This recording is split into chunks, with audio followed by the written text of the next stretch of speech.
I think it's very important for someone who is just starting in this area to have a realistic expectations, I'd say, because the first year of blogging, in the first few months, it's very typical for most people to be very discouraged because you don't see any actual income at that time. You just put in a lot of hours, a lot of work, a lot of effort, and if anything grows, it's maybe a little bit your visitors on your site are growing, or even more likely that you're just saying your following on social media might be growing, but you are definitely not getting paid, at least not enough to replace your full-time income.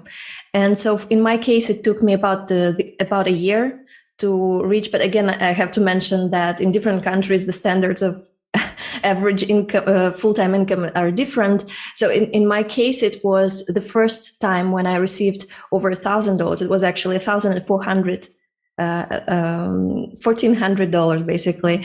It was the first month when Mediavine, it's an ad publishing company, that ad management company, that they accepted my blog. And that was by the end of the first year of blogging.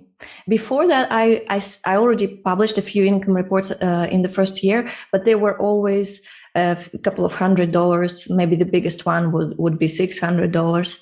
And this was the first time by the end of the first year where I felt that it's heading towards somewhere where I actually dreamed about. And so after this first month, I was very I would say that I'm a person who takes a lot of risks. So after the very first month, I decided to quit my day job and fully focus on the blog. I wouldn't recommend, unless you are sure, if you have a partner and you're sure that your partner his income will, his or her income will be enough for both of you. I wouldn't say that it was worth quitting my job that quickly after the first income above $1,000. But yeah, in my case, it was just believable. It was possible, so I did it. And at the time, as I said, it was just from Mediavine ads. But if you want to see like the progression, the evolution of all of it, I had to increase this income. I had to add many other traffic sources and many other income sources. In terms of income sources, I added affiliate marketing, and I created my digital products. Initially, it was just ebooks, and then I also created my course, because ebooks are just much faster and easier to create than recording a whole online course. Then I also, when I started YouTube channel, I also started getting more and more sponsorship opportunities.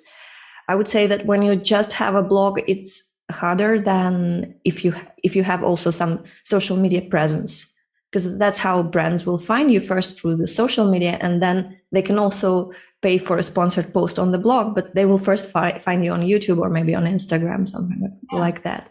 I have to mention though that this income reports with $25,000, I even had one with $40,000. It was due to a Black Friday promotion that I made for my own course, and also some affiliate products had also at the same time the Black Friday promotion. And so altogether, it was just 1 month in November of 2020. It was the highest point in my income reports. I'm dreaming to get back to this income level I would say as a baseline. But I would say that on average, if I make the average per year and then divide it by 12 months, that would be around 13,000, something like that on average. I think that every blogger, if you keep working consistently, you can reach a certain point, and then it depends on your life circumstances if you can keep up with the speed. Because I had a very good year, 2020. Like I said, I had very high income reports at that time, and then I had a baby, and so I started working fewer hours. I would say that in the first 3 months, it was almost impossible to work. And then I started I'm trying right now, I'm working about 4 hours a day. So it's not a full-time working day, but still I'm pretty happy for 4 hour working day. It's a very good salary that I'm getting with my online business, I'd say.